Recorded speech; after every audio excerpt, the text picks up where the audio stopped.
Thank you. And thank you for being here. It's quite an honor and a privilege to have you. I kind of wanted to begin by asking you really about your earliest memories of poetry. I'm thinking Conway in the late 50s or early 60s. I mean, where did poetry exist for you? How did you find it? Did poetry find you? Can you just sort of maybe talk about your beginnings? Yeah. Thank you for inviting me. I'm always available to come back home. I don't hesitate because there's something very magical that still exists for me here. So I love coming back this way. One of the things that I have been trying to put into word and language for a long time is my connection to Earth, to the natural world. And what I'm clear about is that started here. My folks lived in a tiny little white house, probably 2 or 3 rooms, on Race Path Street, and also on Highland. And every day I wanted to leave the house and go out into the yard. As a kid, as a toddler, my mom said that I was just fine and dandy if you put me out in the backyard and left me alone to communicate with the bees and the pin oaks and the live oaks and the moss, and even the mosquitoes were allowed in. So I just have this treasure of feeling about the out of doors. Right. And I feel like that not only started here, but it followed me wherever I went in my life. It still follows me. I was thinking about, you know, a poet is always looking for ways to mine, I think, her boring life. You know, it's just, I mean, you write about yourself, but you write about beyond yourself as well. One of the things that I don't have physical memory of, but I have emotional memory of, is being born in Conway in a tiny little hospital that no longer exists here, and immediately being put into the incubator, because as my father liked to say, I was not fully baked in his estimation. So the truth of the matter is I had jaundice, and I had to hang around in the rich oxygen air for a little while longer. And every time we would be at the dinner table, my mom would tell the story. She would start to cry because she had to leave me in the hospital and go down the street to Race Path Street and come back and check on me. But I remember this moment through my body and not through my mind. And I remember a nurse coming into the room checking on me. And at the time, the incubators had openings, and you'd put your hand through to check on the baby. And I don't have any memory of this person in particular, but I have memory of her touch. And so my way into the world as a poet, I was just talking about this to the high school students at St. James, is through this world of the senses. Yeah. And I protected that in some kind of way as a child. I protect it still as an adult. I don't live in a world that tells me to protect this thing that I have and that we all have. It's not something that just I was born with. Right. But I've always been aware of the great sensory world. And that started in Conway. That sort of leads into my next question, which is, I've noticed that so many of your poems, at least on the surface, seem autobiographical. And I'm wondering about these kinds of, is the self in these poems, do you imagine the self being reported or reimagined? And I'm just wondering about those narrative childhood poems. Are they closer to you for fiction or nonfiction? Or do you even worry about those distinctions? You mentioned emotional truth. Yeah. Well, you know, Tennessee Williams said the emotional terrain is always true. Right. No matter whether it's fiction or fictive or autobiographical, I don't really get caught up in that. Yeah. I love that I can access some of that through autobiographical sense of myself. Right. But I'm not limited to, once I'm there, expanding that in some other way that I also know the emotional truth might lead me. Right. So that took time, and that takes gray hair, I think, more than anything. But it's also one of the things I love about writing, that what I'm writing at 18 or what I'm writing at 25 and what I was writing at 35 is not what I'm writing now. Okay. And so, unlike the ballerina who has to give up dancing at 22 because her knees have gone bad, us poets, we don't have to do that. You can keep going. We can keep going. Yes. Well, along those lines, you're a photographer, right? And I'm just sort of curious about your thoughts on the similarity between the art forms. Is poetry trying to capture moments? Is it trying to transform moments? I'm just wondering about the relationship in your world with poetry and photography. Oh, such a symbiotic relationship for me. When you say photographer, I get a little nervous because there's so many great true photographers. I love to walk around with a camera on my shoulder and take pictures, but I'm not really bound to being called a photographer because there's so many great photographers. But I do love what happens when I look through a camera and when I see an image that I would like to save. The great Polish poet Czesław Miłosz says he started being a poet because he wanted to save something. Yeah. Yes, yes, yes, that is me. I am trying to, the world twirls so fast. It is out of my reach before sunset, what I was trying to do at sunrise. And so what I'm trying to do is capture and save something that we need as humanity, as people who walk the earth. And then when I get in a room full of listening humans, share that, pass it on. Maybe something sticks, maybe something doesn't. But I absolutely am trying to do a very similar thing with the pencil that I do with a camera. I'm also, one of the great sort of things I learned, I didn't know how to be a poet. I certainly didn't know how to teach poetry when I first started teaching in poetry. But one of the things that taught me was the camera. And one of the things that I still think about a lot is when you're taking my uncle came back from Vietnam, which is when I fell in love with the camera, and he had a trunk full of camera equipment that I was told not to touch. So I opened it and dove in and started looking at what these apparatuses could do. Right. And so he had this camera lens that had a telephoto, and I could see dragonfly on my grandfather's cow's butt, over there in the field. And I was like, oh my, this is crazy. And then I'd take a wide angle, and I could see the house my grandfather had built, my grandmother over in the plowing the field, and you could see a wide angle. He also had an underwater lens. Cool. That was my most prized thing. And so all of these different lenses were also ways of writing. Yeah. So you got if you were trying to do the close-up of your face, you'd use the telephoto. If you wanted to get the entire farm, you'd use the wide angle. And if you wanted to do, 1,000 Years of Solitude, you could do a little magical realism with the underwater lens. Right. And I was like, oh my God, this kind of works perfect. Yeah.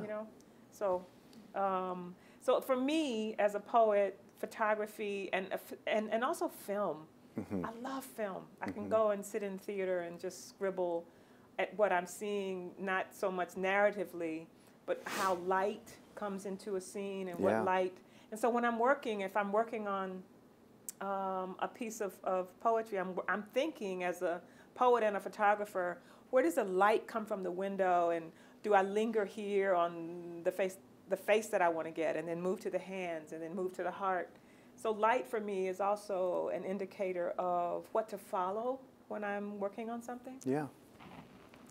You're talking about Miloš reminds me of probably my favorite quote of all time, which is from him: "Only the moment is eternal." Like that idea of just capturing it is where infinity is. That's right. A little bit of a different kind of question now. representation, privilege, racial consciousness, there seems sort of thankfully to be a heightened awareness of these issues in the world of contemporary poetry today. But your career has been really, your entire career has sort of, I'm going to say, refuted Alden's claim that poetry makes nothing happen. I just want you to kind of talk about poetry as an active force in the world, and how poetry can affect change and maybe bring about social justice. Oh man, you know, nothing that I have done in my life has been by the book, though I love the book. But it's not been by the book. It's because I didn't know how to do this. And I also had teachers at a distance, not teachers up close, but people I had great respect for, who were changing the world, I thought, or changing society by way of doing their work, you know? And so those people became my models. And so I truly believe that everything is political. Yeah. I mean, I said that in my first reading with On Wings Made of Gauze. I was, 26 years old, and I was in a reading, and I said, I think everything's political. And this guy jumped up and he said, that's the craziest thing I ever heard. You're too young to say that and all this stuff. And I said, no.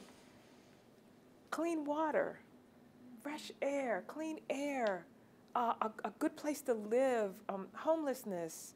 All of this has political implications, though we don't want to say that. Right. And the people that I adored and respected in my life, Gwendolyn Brooks, Toni Cade Bambara, John Oliver Killens, the Black Arts Movement poets from the Harlem Renaissance, all of those folks said the same thing in their own way.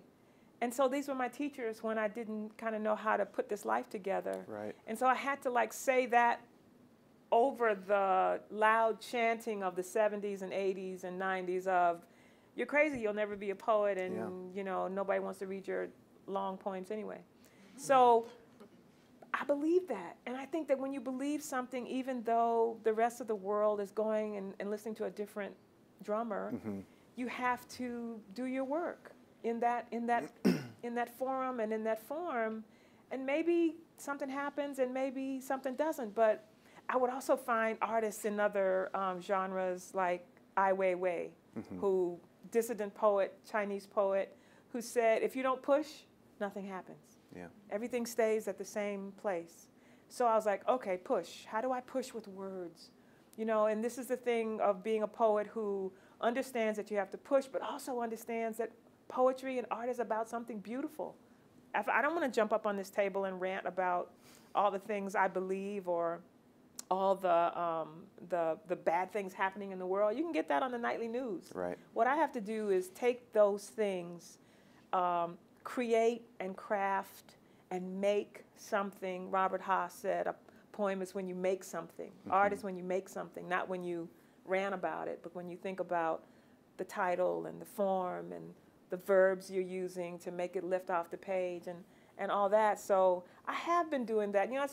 I don't know that we are in this moment that you're talking about.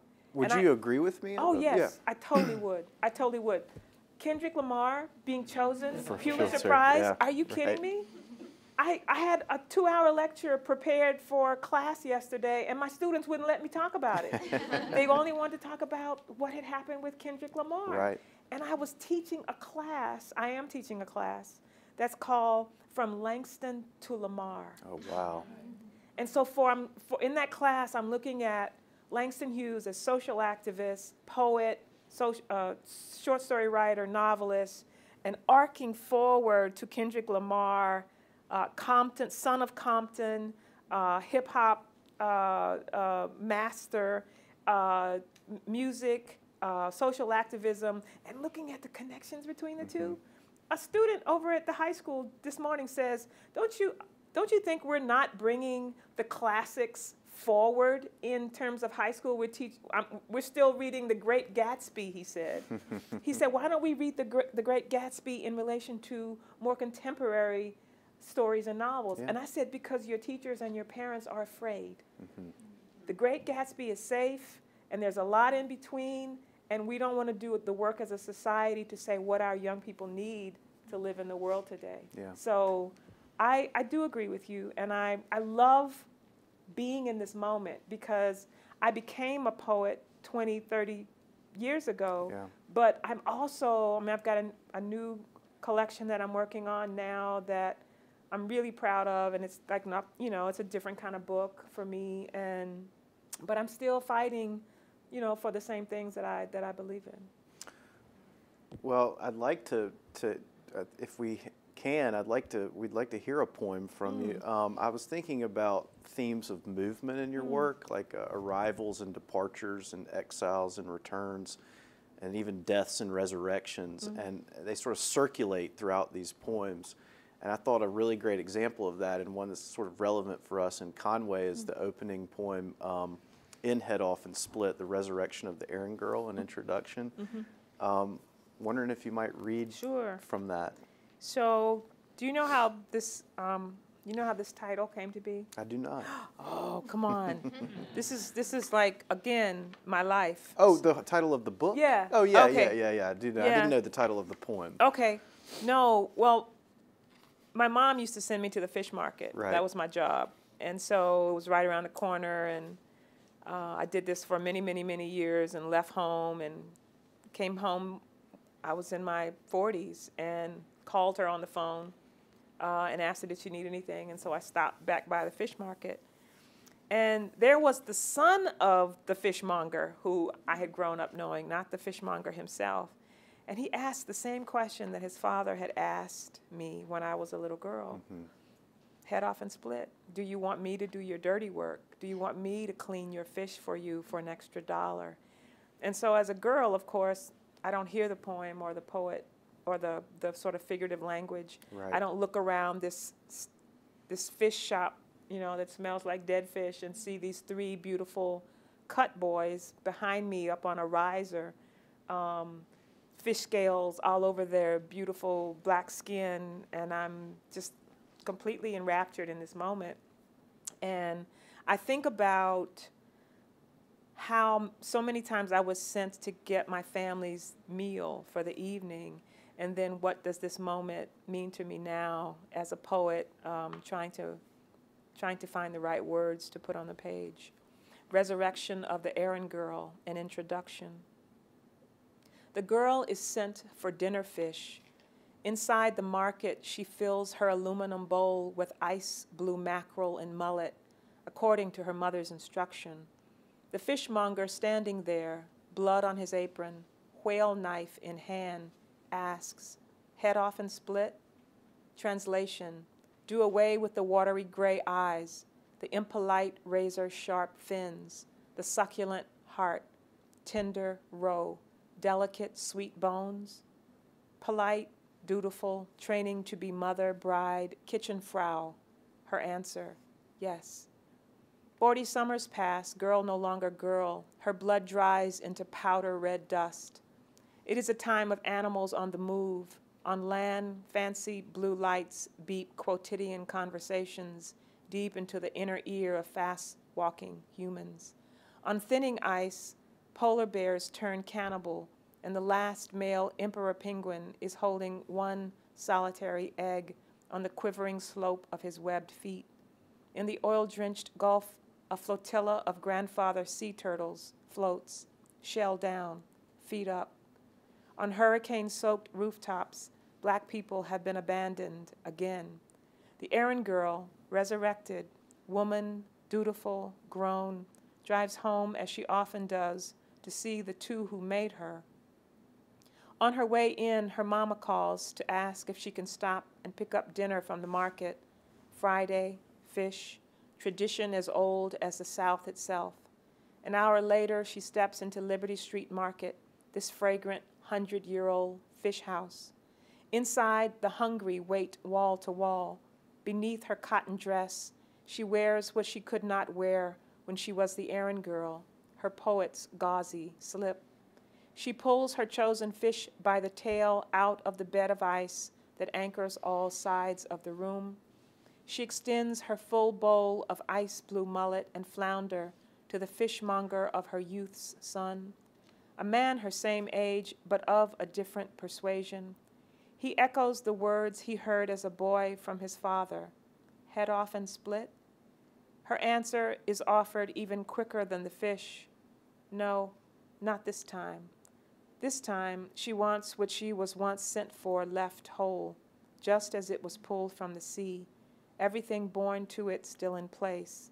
Not a girl any longer. She is capable of her own knife work now. She understands sharpness and duty.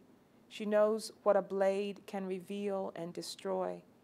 She has come to use life's points and edges to uncover life's treasures.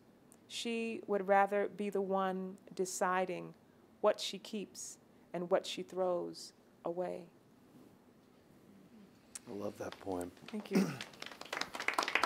There's a great story that it's kind of an ongoing story. So when the book came out, and most especially when it won, I talked about Liberty Street Seafood, which is the place. And so whenever I go through Sumter, I go get a fish sandwich because that's what you do when you go home. And so the time I went in, I noticed that he had taken all of winning the National Book Award, he took the newspaper clippings and he had them all behind the cash register. Great. And I walked in and I was so embarrassed. I was like, wow, I hope he doesn't know who I am. And he looked up and he said, Miss Finney.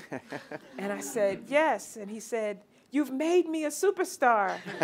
And so that was 2011. Mm-hmm. Since then, can I say this on? I don't know if I can say this. You can say it. You sure? Oh, yeah. He won't let me pay for my fish sandwich. Yeah, that's amazing. I mean, every time I go in, I pull my money out. I'm having my, $4.99 or whatever it is. And he says, your money's no good here anymore. Wow. Because you made me a superstar. And so it makes me smile because probably even more than winning the National Book Award, for him to feel a part of my celebration and poetry. Right. I want poetry to be communal. Yeah. I want it to not be, put on a shelf and left for people to dissect and talk about and say, no, she meant this and she meant that. I just want people who perhaps don't regularly read poetry to be in this universe with me. Yeah. And so I go back because it's a great fish sandwich, but I also go back because I have pulled him into this circle of life. I like living in a universe where poetry can make a superstar. I'm a fishmonger. Come on. In Sumter. In Sumter, right? Well, I've got another question that kind of dovetails off of that, and then we'll open it up to the audience. But I noticed that your poems and your books are just filled with dedications and acknowledgments and epigraphs, and it's almost as if the poems are communal public events. Yeah. And it really shows how many also great writers you've been had the fortune to work with and beside. I'm wondering, we've got a lot of students in the audience. You're a teacher yourself. What do you want the next generation? What is the generation of poets before you and your teachers taught you that you want to pass on? It's a great question. I'm a bit of a nerd when it comes to wisdom. I want to learn as much as I can until my very last breath. I believe in each one of us being as autodidactic as we can. I had great teachers in all areas of my life, but the greatest teachers taught me to go and feed myself. Yeah. And so I have kept a journal since I was 12 years old, and those journals, which number now about 176, oh, wow. and sit on a bookshelf with numbers on their spines after I've finished them contain the wisdom of the world, the wisdom of cookbooks and photography manuals that talk about light in a very specific way, or Discover Magazine, which is my favorite place to get an epigraph from because they're always teaching me something. And so I want my students to put some distance between them and social media more and more and more, because social media is so encompassing more and more and more, and really return to what their hearts sound like. Yeah. And what happens to them when they go and sit in a field with, you know, cicadas and crickets. And I'm still connected to that natural world. And I think more and more my students are not. I think they are disconnected from it. And I think we as human beings are connected to it. I know we are. And I think that the more we don't understand that and don't pass that on to the next generation, that we do ridiculously stupid things in the name of progress and money, and we do things that we can't get back to the universe. Yeah. And I'm a big Rachel Carson fan. I reread her books all the time, one, because of my connection to the ocean, but also my connection just to wanting to just be healthy. And I don't think we tell the truth when it comes to what we're doing to our health and to the universe and to kids and children and old people. And so I think that it returns to us. It's our job to step up and say, well, if the people we elected aren't bound by the truth, then we should be bound by the truth. And that's why art is so powerful. Yeah. I've been reading Rachel Carson too recently. Yeah. She, you know, the voice of wonder in her books is different than the voice on social media. Totally, totally different. All right, well, we have lots of students in the audience. Yay, students in the audience. Can't see them, but they're there. Questions for Nikky Finney? The poem you read was called Head Off and Split, correct? Yeah. Okay. At the end of that poem, you sort of metaphor of speakers sort of learning to use the blade themselves. I thought that was really interesting, and I wonder if you could speak toward that anymore, like what your personal insight is toward that metaphor. Yeah, I think the knife is, like all tools, has many uses. And I think that when you have a tool at your command, I think it's your responsibility to learn how to use it in the capacity of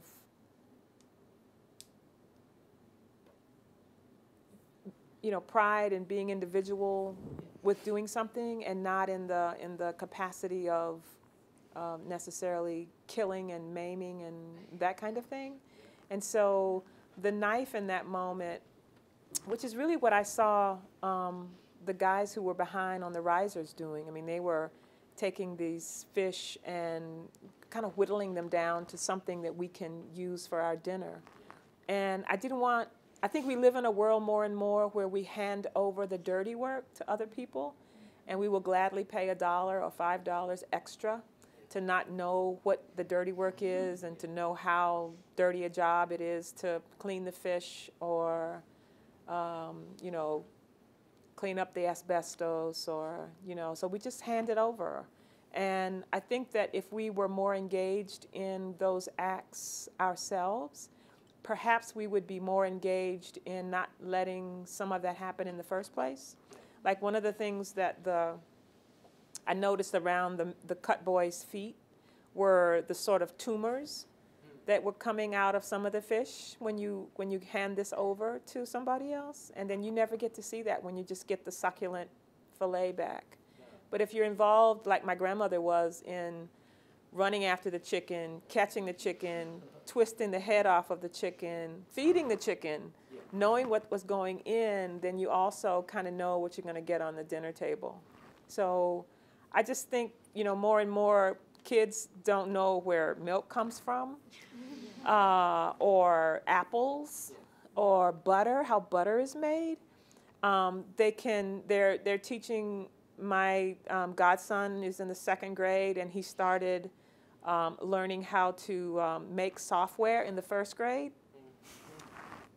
But he was a little lost about where an egg came from, and I just think there's some basic things we're just like not putting into the equation. So that moment was about a knife can be a weapon or it can be a tool, and so can, you know, 10,000 other things that we every day hold in our hands as human beings. Yeah. Something that can injure but also sustain. Exactly. Wow. Exactly. Cool. Thank you so much. Yeah. So, Sarah, go ahead. Sure. Go ahead. I know that writers often have images or moments or people that they keep coming back to kind of inextricably, no matter how hard they try to get away from them. Do you have one of those moments that you kind of keep returning to against your will? I had a student who was Irish, and I was looking at his thesis, his MFA thesis, and he had potatoes all over this thesis. And I was like, Patrick. He was like, what? And I was like, do you know how many potatoes you have in this poem, this book of poems? He had no idea. He had no idea. His grandfather was a potato farmer. And so he naturally went to potatoes and to certain kinds of Irish trees. And so you need an outside eye to sometimes say that, you know, that you're writing the same thing over and over in a different light. What do I don't know that. I would like to say that I return to the sea a lot. I return to the ocean. I return to the sun, because I am addicted to not sitting in the sun to burn, but understanding how powerful the sun is when it is or is not in the sky. I had a big afro when I was in college, and my nickname was Sun Goddess, because I would, my hair was a certain color, and so when the sun hit it, it was like even more so. I don't know. I think justice is a big category that I return to, but I hope I'm using new metaphors and similes to talk about justice, and not just the old ones I used. I do remember that in my first book of poems, On Wings Made of Gauze, I talked about a young African-American graffiti artist, Michael Stewart, who was writing graffiti on a subway station wall in New York, and he was killed by like 18 cops at the time.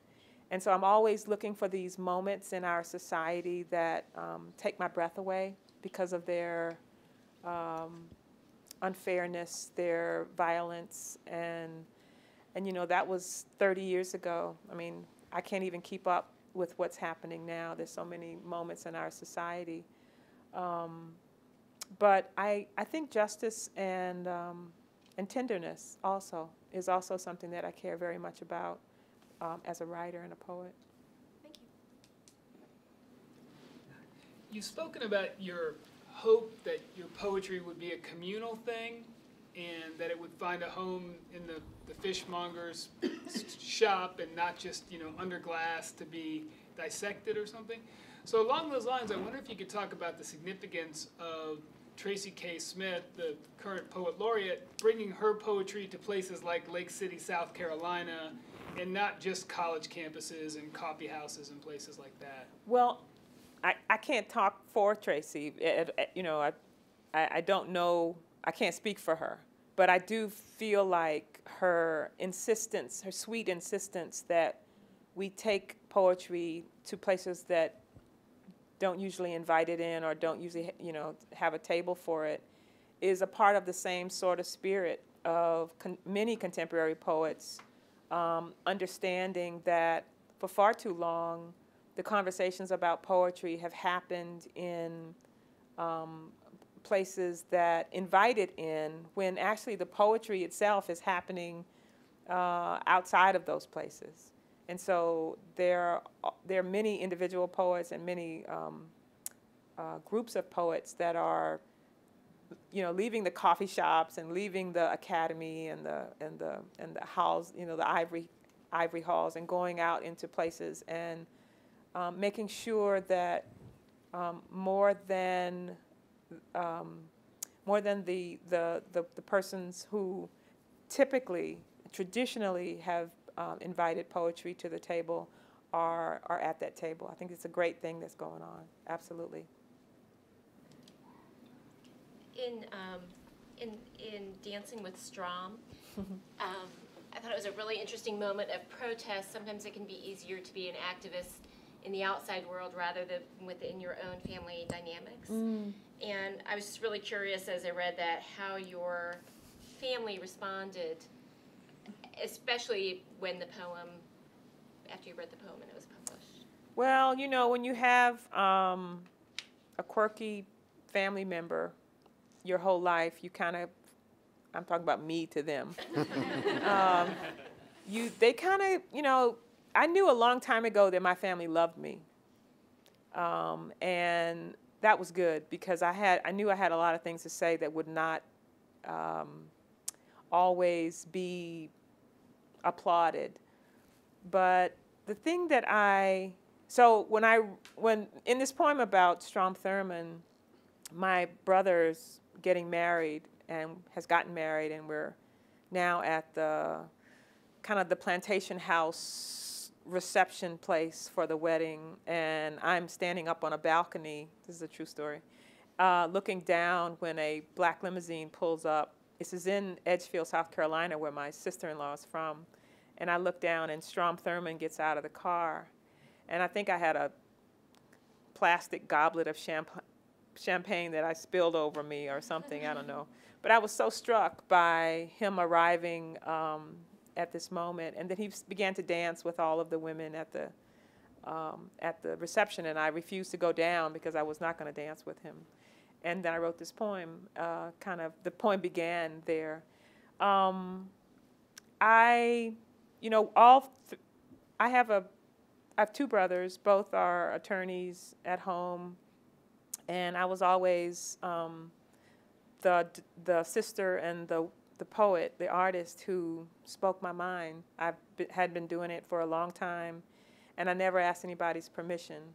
But the other thing about that is, I don't think you get to just speak your mind. I think you get to also balance that off with people knowing that you are speaking your mind for a reason, and that's where the kindness and the tenderness that I spoke of before comes in. I don't think you just get to throw stones and run behind a tree. If I say something, then I say it in a spirit of truth and revelation, and I stick around for the conversation afterward.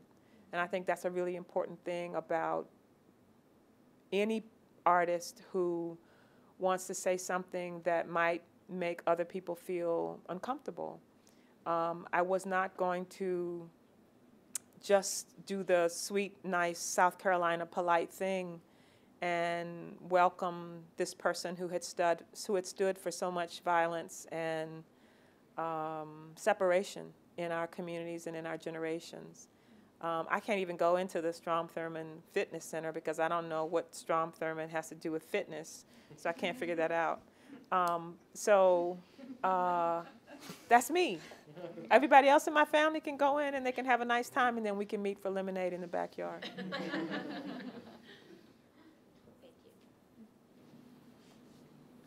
Well, I'll kind of follow up with that. I had a question that was sort of based off of Dancing with the Strom and Hate and some poems in Rice. South Carolina is a beautiful place, and the Low Country is a beautiful place, and the natural world is inspiring. The history, I won't even call it complicated. It's awful in a lot of ways, in every way, in some ways. And we can talk about that and write about that, but you've come home and you've returned to Columbia and you're bearing witness. I'm wondering what we can be hopeful for. what do you see are the challenges of the future, but also what do you see in our state are the triumphs, maybe? Well, I think that like any place has its history, and South Carolina certainly has its history. I wanted to leave here when I was 18 because I didn't think I could become an artist here. Yeah. I didn't think I could say the things that I've said for the last 30 years in South Carolina. I couldn't say them and get published. I couldn't say them and be free and clear of my family. I didn't want to lean on anybody in my family to say I need them to say this. I wanted to make my own way. And that's why I flew out of here at 18. This place is my home, and I'm not going to hand it over to people who would only have it be a haven for hate. I'm not going to hand it over to people who would only have the bad, negative parts of history raised up like like monuments. Sure. What we have to look forward to, I think, is what we are looking forward to across the country, which is young people telling the truth, raising their hand and raising their voices with middle-aged and older people and people who aren't going to allow lies to be the tradition of the day. And I see that happening. I see young people organizing, and I see progressive-minded South Carolinians stepping forward to just not let wave after wave of untruths and lies and things that have been around for a long, long time continue. It's not always covered on the nightly news, and it really does matter where you get your information from. Mm-hmm. But there's great promise in the next generation, and there's great promise in every day that I walk into a classroom and I don't get fired. No, just kidding. And I get through one more semester of a Langston to, Lamar class, and my students who are my seed pods go out into the world and think that they can also, they go, and there's one student right now teaching at a local high school who started a Fund Me page, and she got $3,000 worth of materials because the state legislature had taken so much money from arts classes. She figured out another way to do it. We don't have time to always stay on, how backwards somebody can be, but we have to sort of move forward and use the sort of tools that we have at our command to sort of make sure kids are getting what they need in our school systems. Great. Any other questions from the audience? I thought in part to pay tribute to Charles Joyner, that we'd ask you maybe to conclude by a poem of your choosing from Rice, and just to kind of commemorate your homecoming here in the Low Country. Would you be willing to read a poem for us from the book? Sure. In the poem that I'm going to read later this evening, I mention one of Charles Joyner's people in his book that struck me so powerfully in 1994 when I first read it, and it was an African woman named Mary One, and so I bring her forward in honor of him and in honor of the Gullah Geechee corridor and of folks who have been working the land and making culture here happen for hundreds of years.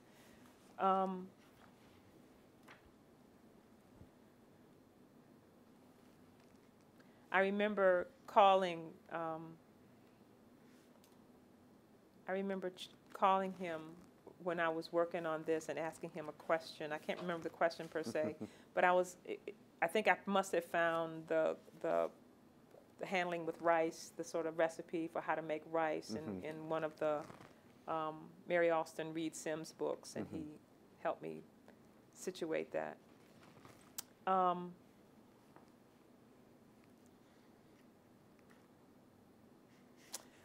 So, wow, haven't read this in a long time. This is called Woman Holding Up All These Folks. Whenever they have come to take us by blade, shotgun shell, rope, or induced sickness, there is still more of us to go around. We never run out of each other. There is always more of ourselves, more, still more, where we come from. There is a woman with arms that they cannot have, that will not go with them, that they cannot take. There is an armed woman standing in the middle of the ocean, holding up the sky, holding down the ground, screaming at all she has seen. With one finger, she throws some of us up. She plants some other of our feet way down in bedrock. She lets all the others float, liquid, unseen, through the air. Around her, she tells them the air is not crowded, but to watch for the dip of iron birds that come sometimes, and they do. We are cover, we bedspread the sky. Whenever they have yanked, decided to pull us up, we send for the woman with arms that they cannot have, that will not go, and she pours ourselves back down all everywhere around until we are 3 plush pile thick. There are flying rugs of us everywhere. In layers we lie, all which away, by spatial global law we keep. Rough Lenin broken jaws and stiff Cashmere cotton eyes, in every taken up tree, an unpoured ocean drop. In any open space, some of us are there, filling. We are the puffed up purply air, the sweet swollen ground, layers of floating fabric, sheets of keeping hands and feet riding clouds. Like camels, we bedspread the sky. We never run out of each other. There is always more where we come from. We keep the world fat and dandy.